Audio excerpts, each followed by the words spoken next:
बाद च भेज देना वक्फा निकल जाएगा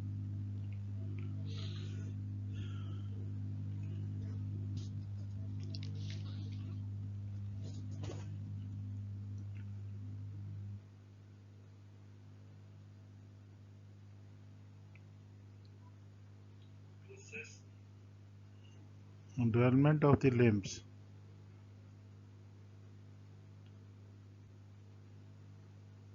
Upper limb of the embryo appear at 26th day, whereas the lower limb bud of the embryo appear 2 days later at 28th day. The difference of the 2-3 days that first appear and then lower limb appear after 2-3 days of the upper limb bud. Limb developing from the somatic lateral plate mesoderm as shown in the diagram. This is the intraembryonic mesoderm, this is paraxial, then intermediate, then this is the lateral plate, this one. It divides into subplanchnic layer, round yolk sac, second around the amniotic sac, somatic layer. So this somatic layer of the lateral plate from which the limbs develop. This is they proliferate, start proliferating and change into the limbs. The buds first appear as small bulges on the ventrolateral body wall. Each limb bud consists of two things: inside mesenchyme, outside that is covered by a layer of ectoderm. So ectoderm and mesoderm, these two play a role in development of the limbs. No question of the endoderm. So inside it is that is bones, muscles, ligaments, connective tissue, or even dermis, that is mesodermal, whereas the epidermis is the ectodermal outside, which is covering the whole of the limbs. The limb buds enlarge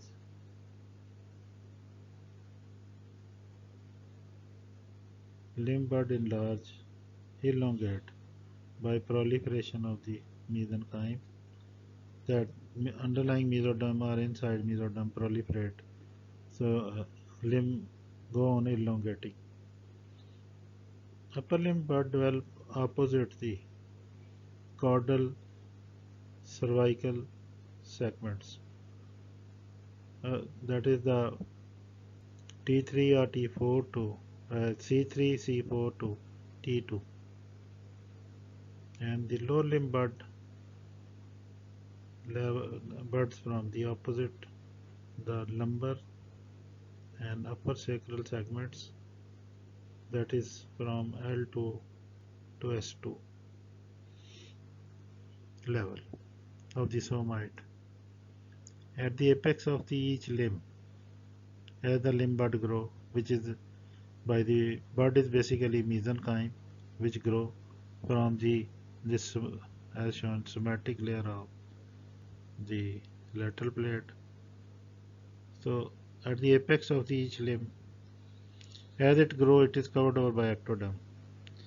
So apex of the limb bud, the ectoderm thickens to form AER, as shown over here. This black line is ectoderm hole, and inside is this is the mesoderm, which is proliferating. Now at the apex of this limb bud, there is the thickening of the ectoderm, upper ectoderm, apical ectoderm, and that is the name is given ectoderm, thickened ectoderm. At this one is the apex. Ectoderm thickened to form AER, apical ectodermal ridge. That is the thickening of the ectoderm that occurs. AER, ectodermal, apical ectodermal ridge is specialized multi-layer structure that is induced by fibroblast growth factor FGF10.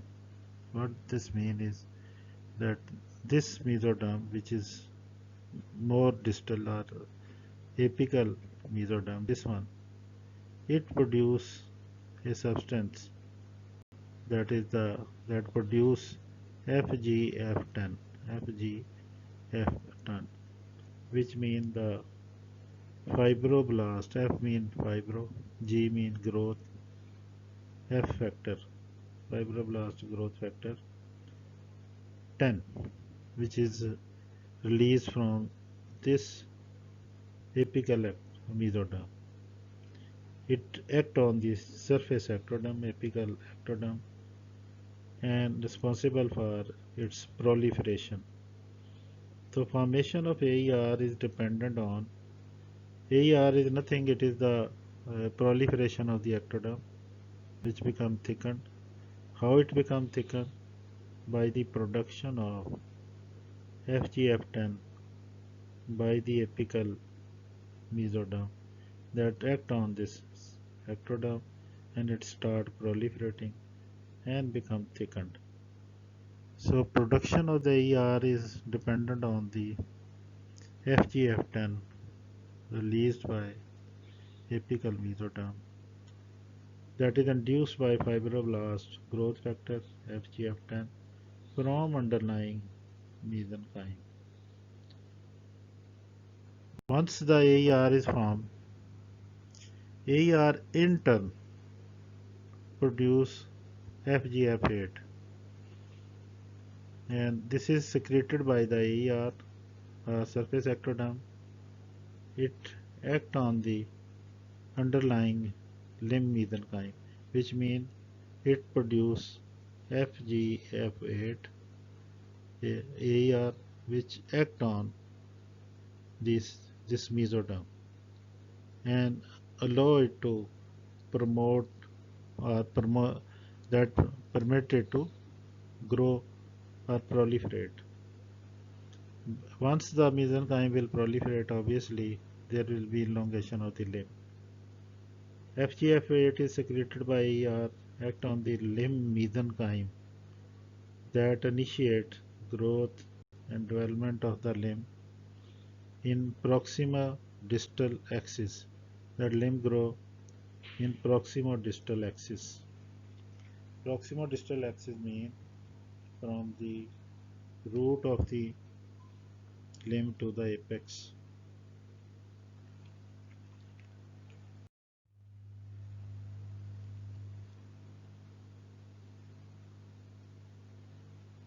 Mesenchyme cells aggregate at the posterior margin of the limb bud. Obviously, under the AER, the mesenchyme cell aggregate at the anterior margin of the limb and to form the zone of polarizing activity, which means that part undergo proliferation or rapidly proliferate tissue to form the zone of polarizing activity ZPA. FGF8 from the AER activate the zone of polarizing activity. What is the zone of polarizing activity is the mesoderm which is immediately under the AER that show the activity. What kind of activity? That is proliferation. It undergo proliferation. When the FGF8 from the AER do what? Activate the zone of polarizing activity. The mesenchyme adjacent to AER is undifferentiated. This is undifferentiated mesenchyme because there is a rapid proliferation of cell, and one can say okay, what structure is forming.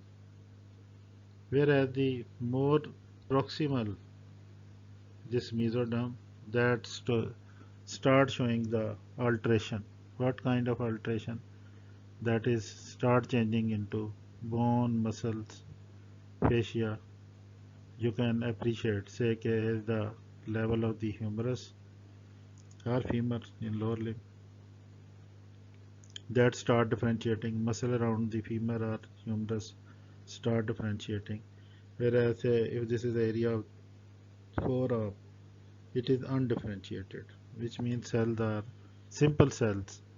No regular structure of the bone or muscle is formed because at the moment cells are rapidly proliferating. Whereas the proximal cell, which are here, they actually arise from this apical part to shift here, and they start recognizing into bone and the muscle, which means here the radius and ulna that will develop later as compared to the humerus, which develop early. In the similarly, femur develop early as compared to the fibula. So this area, say, if we suppose it is area of the forearm, then it is undifferentiated. You can't say any bone, whatever, only cell collection. Whereas in the proximal part, that you can say humerus is forming or femur is forming. So this is what we say. And the mesenchyme adjacent to AER is undifferentiated, rapidly proliferating cell, whereas the mesenchyme proximal to it differentiate into blood vessels, cartilage, and bone. Distal end of the limb is flattened, as shown is it becomes flatter. It was simply elongating, but the more distal part that undergo this flattering, it becomes wider and flat. The name is given the hand plate and in lower limb foot plate. That is the name given. As is separated from the proximal segment by a circular constriction, which means here is the constriction appear, and which can differentiate the limb from the hand plate. Here is the constriction appear. A circular ring, you can say, is formed, differentiated the rest of the limb from the hand plate. Later, a second constriction divides the proximal portion into two segments. Second constriction, you can say, that appear at the level of the elbow and divide the limb into two parts, say temporarily at the moment forearm and arm. This second constriction is at the level of elbow. The first is on the this wrist joint level.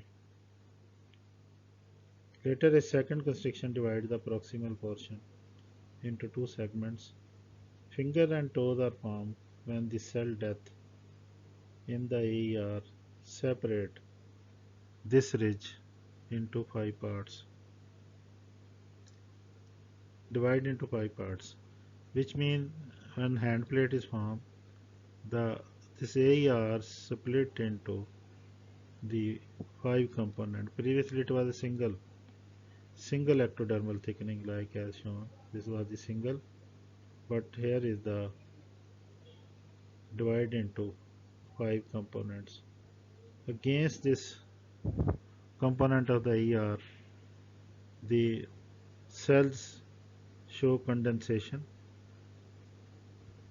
to be recognized as the metacarpal, metatarsals, and phalanges. They are condensed 5 parts. In between this condensed part, there is a thin mesoderm, which connecting these that is rod-like structures with each other, which are the initial fingers or the toes. So due to division of the ER, this mesoderm also form 5 pillars against each AER that induce this formation of 5 pillars, which are the 5 metacarpal and phalanges. The formation of the digits depend on under the influence of five segments of the ridge ectoderm, condensation of the mesenchyme that condense to form the cartilaginous digital rays. These are the cartilaginous digital rays or formation of the fingers, and death of the intervening tissue in between, that is, this tissue undergo death so that fingers can be defined. The death of the intervening tissue between the rays. At 7th week, limb rotate in opposite direction.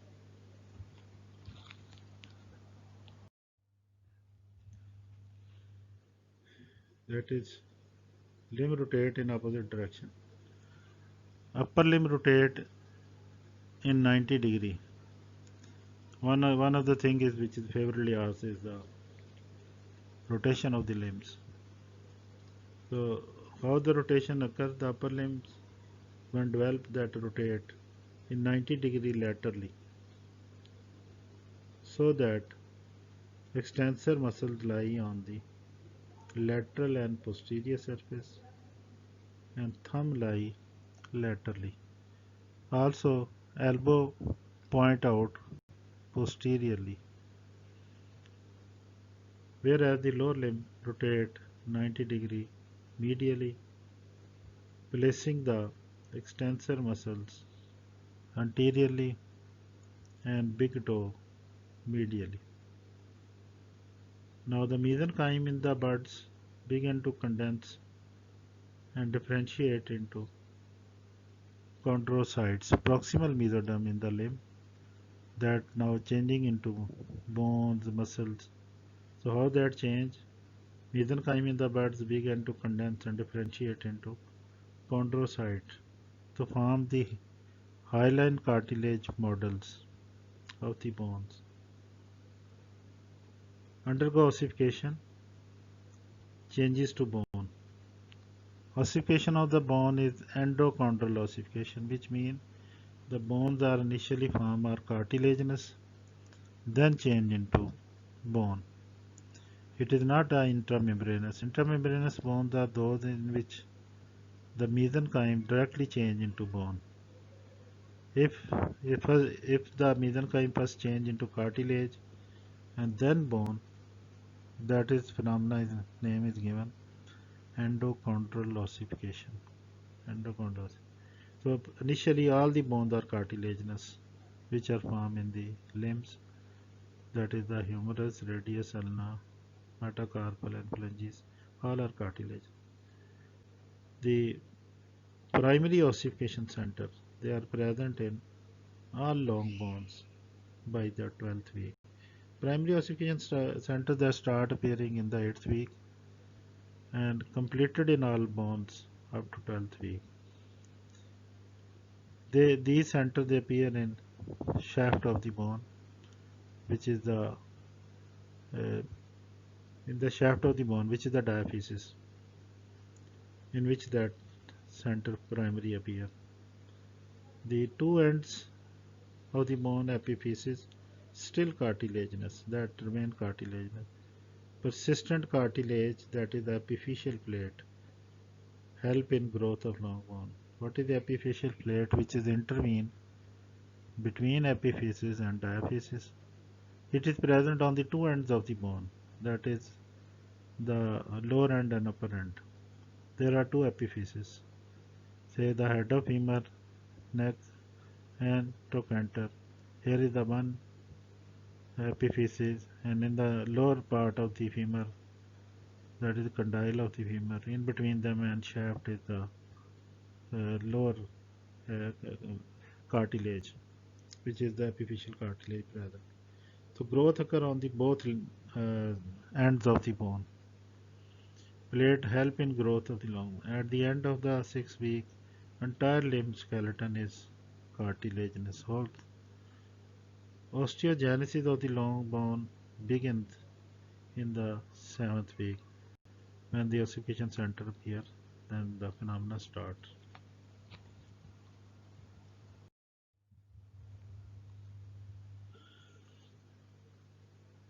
At the tip of the digital rays, a part of the AER induces development of mesenchyme, primordium of the bone, phalanges in the digits. In turn, between the digit ray occupied by loose mesenchyme, these intervening regions of the mesenchyme soon break down. I told you that the foot plate and hand plate, there is a initial formation of the metacarpals and phalanges. The name is given digital rays, give the appearance of rays. They are occupied by, in between fingers, there is a loose mesenchyme. This intervening region of the mesenchyme soon break down, forming the notches between the digital rays. As tissue breakdown, separate the digital digits, that is finger and toes. Here is shown how the mesenchyme change into bone.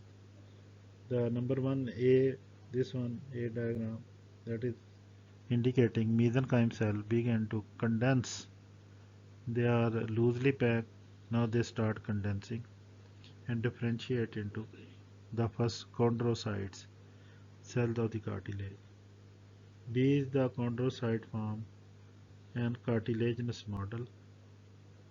That is, now the bone is look like to be defined, which is the showing a dilated two ends, which are this is lower end dilated, upper end dilated.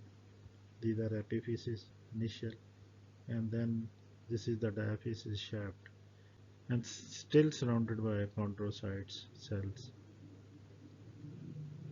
C and D blood vessel invade the center. This blood vessel invade the center of the diaphysis of cartilage model, bringing the osteoblast, which brings the cell which our name is given, osteoblast. So secondary ossification center now appear at the ends. The bone is invaded by the blood vessels, and this is the cortex, outer boundary of the diaphysis.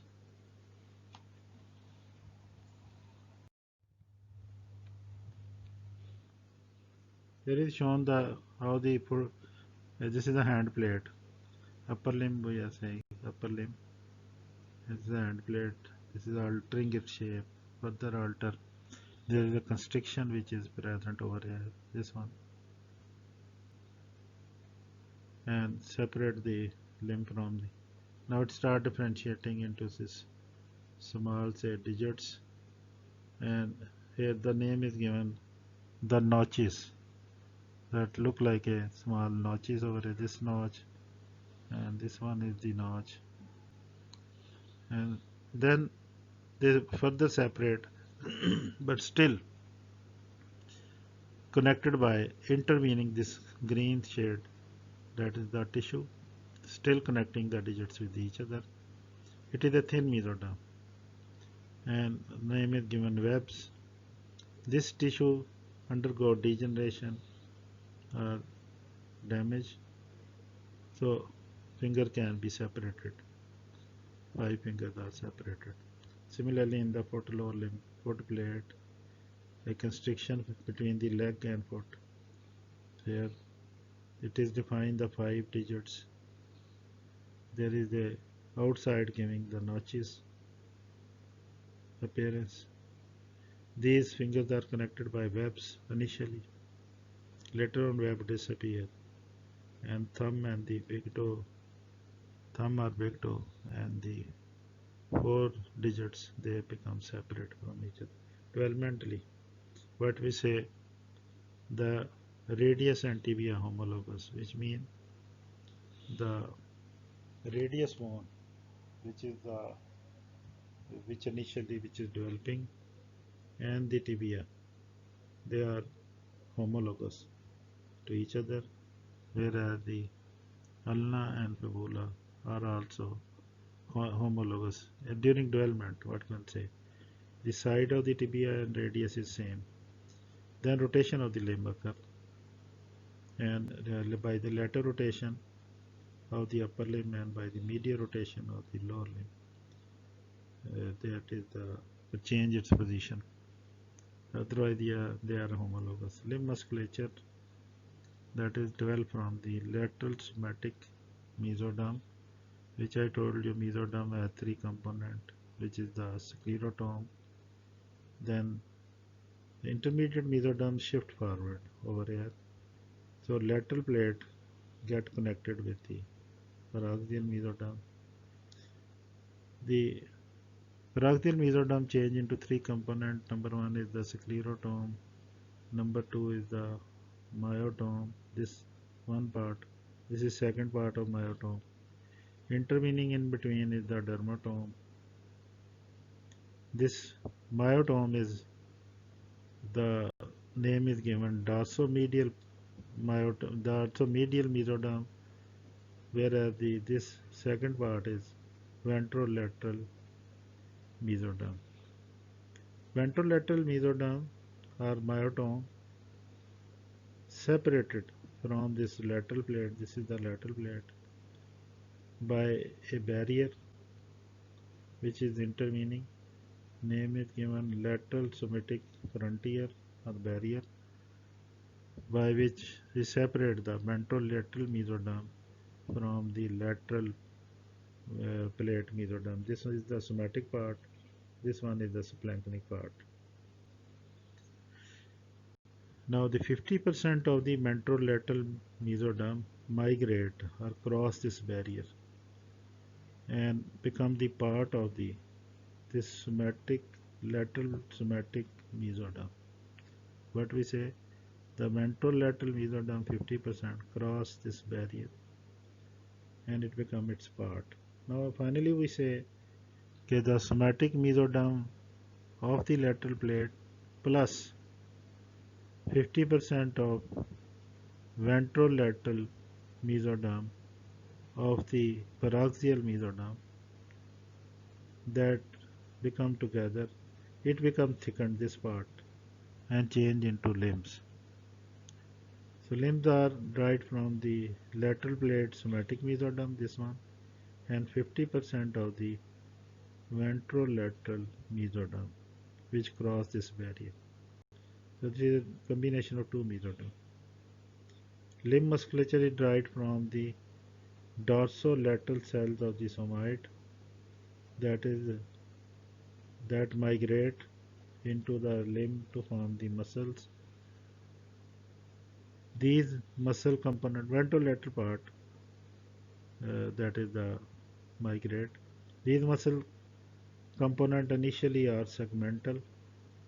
They are in the form of segment, these small segments,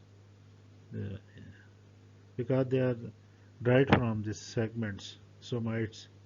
So they are in pieces, and then these pieces unite to form uh, the different muscles. These mesenchyme components initially are segmental, according to somoid from which they are derived. With elongation of limb buds, muscle tissue first split into flexor and extensor components. It split into two. A single muscle may form from the muscle more than one original segments.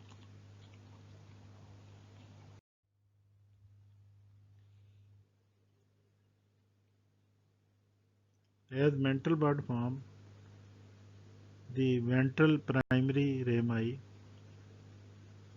that is the form, say the muscle are differentiated into two components, flexor and extensor group. The flexor muscles are that is posteriorly present, this one flexor, say in upper limb, and the uh, that is extensor muscles are posteriorly present, whereas the flexor muscles are anteriorly present. These are anteriorly. These extensors are posteriorly and the flexors are anteriorly. That is present. This group. This is the line which is shown, green line, which demarcates the anterior aspect flexors. posterior aspect extensor muscles. Extensor muscles. Mesoderm. So the nerve invaginate in this to supply these muscle segments. Those nerves which are supplying the flexor muscles, they combine to form the median nerve and ulnar nerve, which means median and ulnar nerve throughout supply the flexor muscles. The nerve rami that is collect and to form the radial nerve from the extensors. So radial nerve supply all the extensors of the upper limb. This is the supplying the extensor group, where the median and ulnar nerve supplied. Here what we say, this is the spinal nerve which come out from the intervertebral foramina that divide into dorsal ramus and ventral ramus. Dorsal ramus actually supply muscle around the vertebral column, whereas the ventral rami is divided into two divisions, ventral division and dorsal division. The dorsal division that combine to form the posterior card of brachial plexus, and that give the main branch, which is the radial nerve, whereas the ventral rami they unite to form the median and ulnar nerve, supply the ventral division that supply the flexor group of muscle. It is formed by combination of dorsal segment branches, whereas the uh, where we say a radial nerve supply the extensor muscles. As we go back, as the limb form ventral primary rami from the spinal nerves penetrate into mesenchyme. Each ventral ramus divide into ventral and dorsal division. Ventral ramus. These median radial nerves supply the extensor muscles is formed by combination of the dorsal segment branches, whereas the ulnar and median nerve rami are formed by combination of ventral branches.